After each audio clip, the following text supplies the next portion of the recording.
Hari ini gue kedatangan seorang aktor yang sekarang lebih dikenal sebagai biker dakwah. Ini dia Alfie Alfandi. Di sini Alfie bercerita bagaimana proses perjalanan hidupnya ketika ia bisa sembuh setelah 2 kali overdosis narkoba. Dan karena sayangnya Tuhan kepada dia, sampai Tuhan memberikan kesempatan kepada Alfie untuk memerankan almarhum Ustadz Jeffrey yang akhirnya merubah hidupnya sampai hari ini. Inilah dia kisah tetangga kita.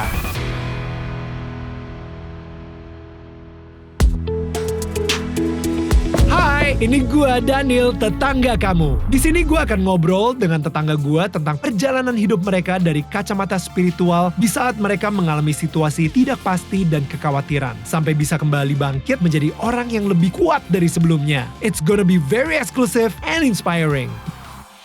Hai semua tetangga-tetangga yang gue sayangin dan gue cintain. Well, gimana puasanya? Gue pengen ngucapin selamat menunaikan ibadah puasa buat teman-teman yang sedang berpuasa.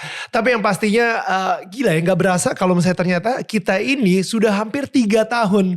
Can you believe it? Daniel tetangga kamu atau Daniel Mananta Network itu sudah hampir 3 tahun. Nah, untuk merayakan 3 tahunnya kita akan mengadakan Daniel tetangga kamu live on stage. Yes, you heard that right. Kita bakal live on stage, kita pengen ngundang kalian semua. Kita ngundang 2 bintang tamu yang dahsyat. Ini based dari permintaan kalian juga. Selama ini kan gue sempet teaser-teaser, tanya-tanya. Kira-kira siapa yang harus gue undang? Kalau misalnya kalian masih punya ide, well, tulis di kolom komentar, mungkin kita bisa ngundang dia. Tapi yang pastinya gue pengen kasih tahu lagi kalau misalnya kalian nanti pengen datang, jangan lupa untuk dipakai dong merchandise dari kita. Masih belum punya? Langsung nih, cek QR code-nya. Ini akan nge-tag kalian ke official shop kita di Tokopedia. Alright? Atau kalian kalau misalnya mau langsung di Tokopedia, langsung boleh search aja DMN Official Merch. Now, tanpa berlama-lama lagi, this is Alfie Alfandi, what's up brother? What's Bikers up? dakwah, yo, bro. Thank you so much ya, memenuhi undangan kita. Gila. Ya namanya diundang bang, itu wajib datang. Gitu. Gila, luar biasa. Thank you banget. Beneran, maksudnya lu kesini tadi naik motor juga, oh enggak ya?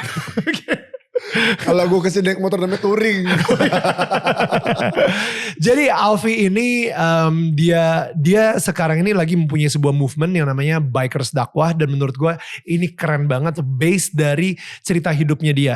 Kita semua bisa belajar dari cerita hidupnya dia, apalagi lu dulu sempet masuk ke dunia yang cukup gelap ya, di dunia narkoba juga, dan itu dan di entertainment juga, padahal udah sempet syuting memerankan UJ juga saat itu. Tapi gue gak tahu tuh. Ini nih timelinenya gue penasaran juga nih. Dan gue pengen banyak ngobrol soal itu juga nih bro. So boleh gak origin story-nya dulu deh. Lu sebenarnya Medan. Yes. Ya, cuman lahirnya di Medan juga. Oke.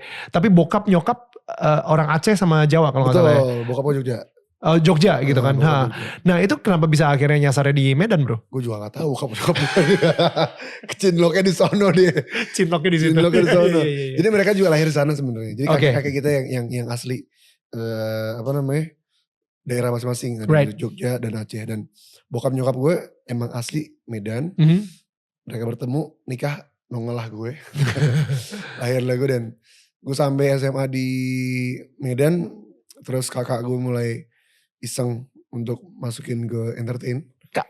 Kakak yang mau masuk ke dunia entertainment atau kakak mau masukin elu ke dunia entertainment? Kakak gue masukin gue. Oke. Dia gak mau, dia gak demen sama entertain. Jadi emang udah ada potensi-potensi ke arah entertainment atau gimana?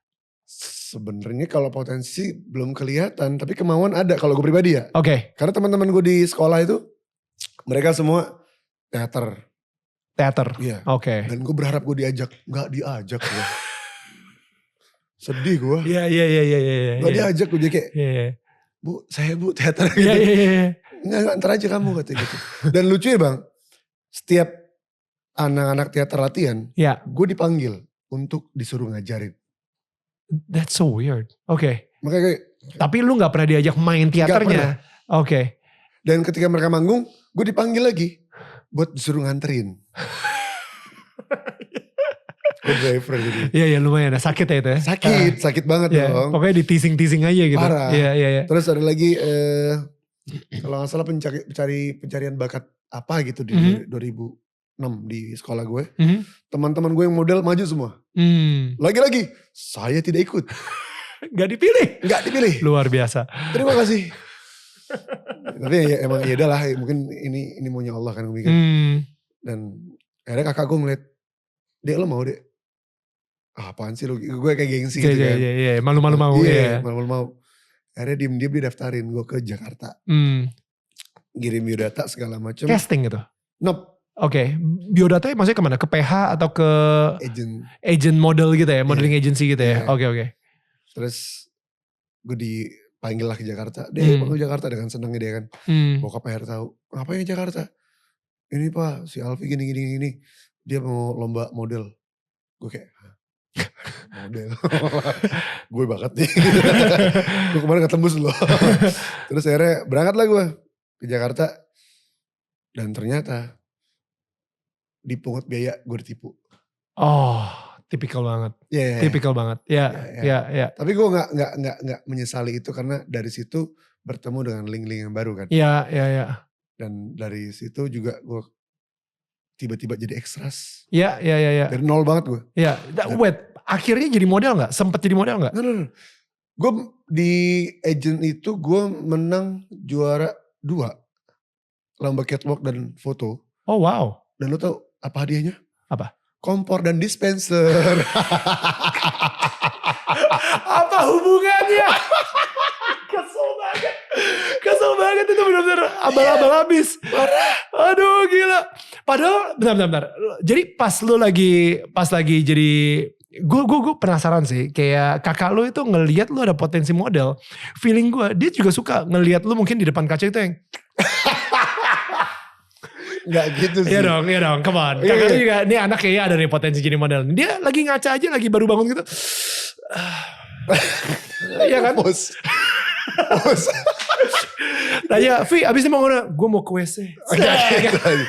Itu kayak gimana? Enggak, gue gak gitu. Tapi sejujurnya gue ke ngaca, ya. Oh iya. Karena ngaku gue. Peduli sama rambut dikit. Iya. Gue suka main properti, kayak misalnya ada barang apa gue foto pakai itu. Dan rasa malu gue minus. Iya, enggak, karena gue punya temen gitu ya. Gue gak perlu sebutin namanya gitu ya. Tapi si Junot ini. Kalau misalnya. Oh Junot, lo Not gitu. Kalau dia ngaca, sering banget kita ketawa gitu. Muka dia kayak. Iya. Itu Junot banget. Bahkan kalau misalnya abis keluar mobil gitu ya. Kayak misalnya, bro kita abisnya kayak yaudah. Abisnya pas dia tutup kaca mobil. Pasti sering ngeliat di kaca mobil gitu ya. Oke, gitu. Baru akhirnya masuk gitu. Ya, jadi sepersekian detik ada itu. Sepersekian detik, tapi kita gak perlu sebut nama dia. Anyway. Udah tadi dong. Oh iya, gitu ya. Aduh. Anyway, setelah lu dari akhirnya jadi ekstras tuh ya. Yeah. Pertama apa? Sinetron untuk atau layar lebar tuh ekstrasnya? FTV. Oke. Judulnya? Lupa ya. Jadi apa ekstras? Ekstras tuh lewat dan lu tau bang. Gue nangis itu, mak gue bilang, itu sepatu Alfi lewat gitu. Hah? Jadi sepatu gue doang kelihatan. Cuma sepatu, itu sepatu Alfi. Haru gue. Bisa. Iya. Yang penting ada ya. Iya, dan ya mak gue tahu dong sepatu gue gimana kan. Iya kan. Akhirnya jadi kayak, mak gue tahu nih gitu. Gue makin giat belajar, gue giat ngulik dan ngasah ya. Alhamdulillah 3 bulan gue jadi ekstras, kemudian dapat FTV. Dari situ mulai kenceng tuh, karena kan tante gue juga main di sini kan. Oh? Dia pemain juga. Oke. Terus akhirnya sama dia diajakin main film Benci Disco. Oke. Sama Vincent Badesta. Desta enggak? Vincent. Matora. Oh Matora, ya. Terus dari situ mulai tuh FTV, iklan gue. Kemudian film video klip. Dan alhamdulillah video klip itu baru 2 tahun di Jakarta udah masuk MTV Award. Wow. Ya. Waktu itu 2009. Ya, sebagai model terbaik. Wah gila, akhirnya jadi model juga kan. Tapi lu harus tahu. Itu direktur video klip itu Dia bilang kan pantomim di video klip Sherina kan. Oh, oke. Oh yang itu, ya. Kan lo MC-nya kan? Gue masih inget, Kan lo yang bawa kan acaranya? I'm pretty sure karena gue inget banget video klipnya seperti apa dan lo jadi mimes di situ. Iya. Oke. Dan director bilang apa? Alfi lo jangan senyum. Kenapa om? Senyum lo jelek. Oke. Iya, gitu. Pantesan di situ jadi model video klip terbaik gitu ya karena nggak boleh senyum. Iya, ngerti sekarang. Gitu. Iya, makanya kemarin itu jadi model juara 2 bukan juara 1 karena lu pasti di modelnya senyum. Oke. Nah, akhirnya lu gue bingung ya karena lu kan emang punya masa lalu yang cukup kelam, right? Mengenal narkoba dan lain-lain. Dari SMA itu? Itu sebenarnya bukan di dunia entertainmentnya justru. Dari SMA? Dari SMA-nya. Mungkin di dunia entertainment malah membuat snowball lebih parah lagi gitu ya. Jadi sebenarnya pas udah di Medan aja itu udah lumayan terlibat di situ. Oke. Cuman emang kalau di Medan emang gue kontrol kan. Karena bokap gue tuh tahu gue ngapain. Kebaca. Dan dia juga emang anak jalanan kan. Bokap gue fighter petinju. Oh wow. Jadi emang dia anaknya ngapain dia tahu. Jadi gue kalau di Medan tuh jaga-jaga. Kalau misalnya mau ngapain, gue nginep di rumah temen. Gak lama, 3 hari pulang gitu. Sorry, gue agak coba pengen nyambungin sih. Lu tapi di situ suka motor juga udah? Dari dulu. Emang dari situ emang udah suka motor? Nah, dari SMP. Di geng-geng motor itu emang narkobaan juga dan lain-lain atau gimana? Narkoba itu kita mulai dari SMP kelas 3 udah mulai hawa-hawanya tuh. SMA udah mulai kenceng. Kelas 1 udah mulai icip-icip. Apa sih? Kayak yang paling pertama nyicip duluan tuh lebih ke marijuana, ganja atau kayak inek gitu misalnya atau? Gele sama inek sih dulu. Oke. Jadi itu karena gini, gue bisa bilang itu adalah gateway-nya. Dimana sekarang ini mungkin anak muda bisa bilang, oh enggak lah itu udah biasa, semua everybody's doing it dan kayaknya nggak terlalu kecanduan juga. Padahal itu adalah the door gitu kan untuk masuk ke dalam yang lebih gelap lagi gitu. Betul. Yang lain-lainnya. Betul. So waktu itu berarti lu ke influence-nya terpengaruhnya gara-gara temen-temen yang nawarin dan lain-lain dan lu kayak pengen nyoba aja sih gue. Pengen bareng aja, pengen bisa masuk ke dalam lingkungan dan kelompoknya itu, biar asik. Oke. Terus nyampe Jakarta makin parah nih gue nih.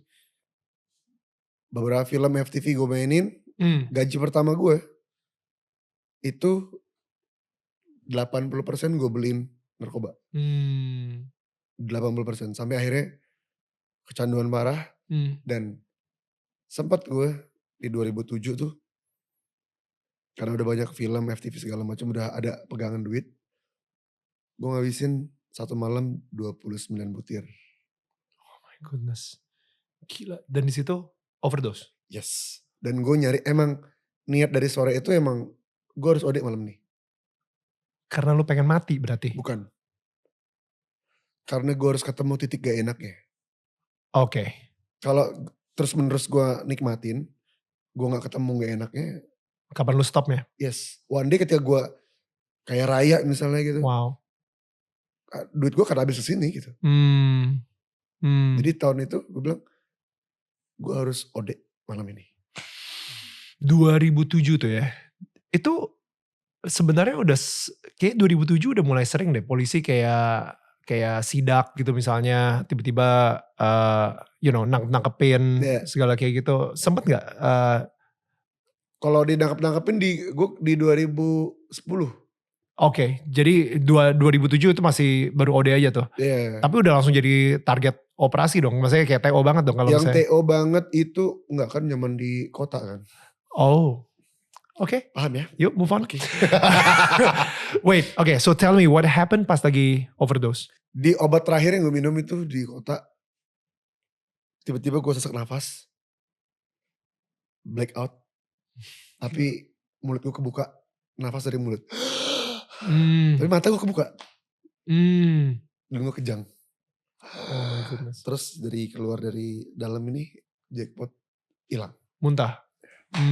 Hilang, gue bangun di klinik di depannya itu. Ada klinik buat orang yang OD. Jadi lu OD-nya di tengah klub? Siapa yang membawa lu ke klinik? Lupa gue. Ya iyalah lu gak sadar. Tapi maksudnya ada orang-orang di sekitar itu yang ngelihat lu ada atau mungkin security dari si klub tersebut. Temen, orang yang ada dalam klub itu. Mungkin di sober dibawain gue. Bawa gue ke klinik. Pagi gue tinggal sama temen gue atau orang. Gitu. Then what happened? Dan dari situ kayak gue mikir, oke, gue berhenti. Inex. Karena emang udah ketemu nih, gak enak banget. Pala, muyeng, segala macem, enak banget. Akhirnya Inex gue berhenti. Bisa mati gak sih itu sebenarnya? Bisa lah. Iya kan, maksudnya 29 butir sebenarnya harusnya mati kan? Harusnya mati. Karena gue campur, sorry. Gue campur gak semuanya Inex. Xanax, Camlet, Dumolit, Happy Five. Inex 5 gue campur. Why? Karena gue gila. Karena gue nyari gak enaknya. Tapi pada saat itu lu tahu kalau misalnya itu bisa mati? Tahu.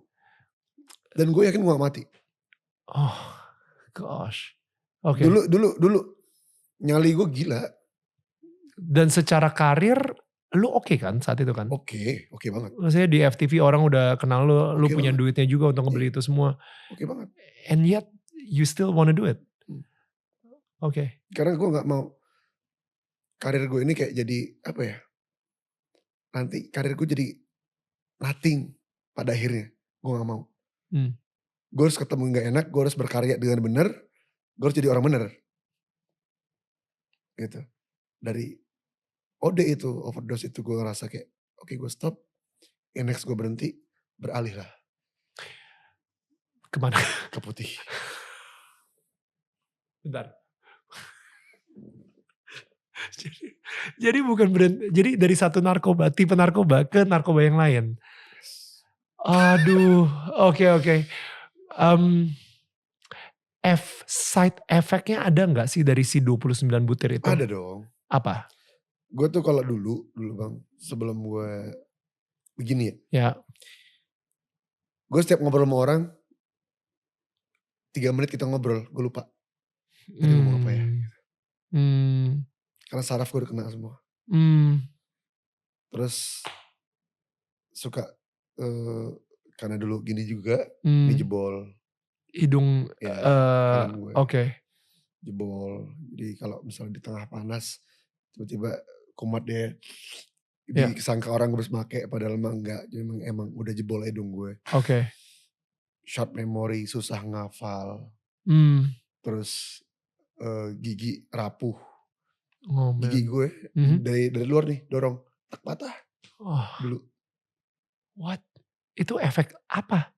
Karena gue bukan makan obat tuh bukan diminum. Gue gigit. Dan itu kimia semua, bahan kimia kan yang lu gigit kan. Jadi ngerusak gigi, bikin keropos. Gue lagi di lokasi syuting, iseng gue gini. Copot. Patah. Gila. Gila. Oke. Gitu. Oke. Jadi yang parah banget narkoba tuh parah. Ya. Dan akhirnya beralihlah ke putih. Putih-putih melati Alibaba. Snow. Ya. Oke. Gue lari ke sana dan somehow gue juga combine dengan si Inex sebutir doang. Masih dong berarti Tapi bukan. Nggak kayak dulu. Setiap denger musik pengen itu enggak. Ini cuma pengen buat enakin deh. Itu doang. Ini cuma uji nyali juga. Maksudnya si putih ini. Enggak, belum. Oke. Udah mulai kebiasaan. Oke. Dari gue total 2013, 12, 11, 10, 9. 5 tahun lah. Oh my goodness. 12. Ya 5 tahun, 8 dari 8. What? 5 tahun.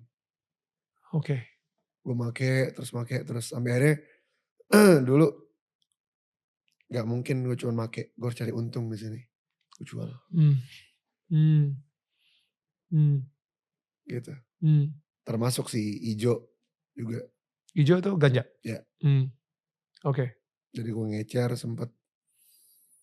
Dan lagi-lagi. Karena kita makainya agak over. Dan tidak ada filter di rumah. Di rumah kita tuh namanya HFS. Home for Soul. Artinya apa tuh? Home for Soul kayak rumah buat jiwa-jiwa yang sefrekuensi gitu. Oke. Dan di rumah itu gak ada batasan, siapa aja masuk. Lo make gak apa. Pas lu lagi jualan itu ada gak orang yang sebelumnya gak pernah make sama sekali tapi lu setanin akhirnya? Ada dong. Gue berdosa lagi. Iya. Dan gue ketemu orangnya. Iya. Dan dia declare, gue udah berhenti. Tenang gue. Thank God. Ya. Kalau gak gue dosa banget gue sama dia. Ya. Karena dari awal nih anak polos. Ya gak mikir apa-apa. Lumayan lah. Allah baik banget sama gue. Segala kejadian yang gue alamin. Pasti ada campur tangan Allah di situ. Gue kumat, gue nelfon bini gue. Kamu jangan sendirian. Gue telepon temen gue, tolong anterin gue sekarang. Di pagi hari jam 3. Gue berendam di bawah air terjun. Gue ngelakuin itu sekitar 3 bulan sampai 6 bulan. That's a good idea sih. Gue bangun jam 4 paginya udah. Mandinya belum. Bagus. Step by step. Step by step ya. Gue mau nerapin. Seriously gue bakal nerapin.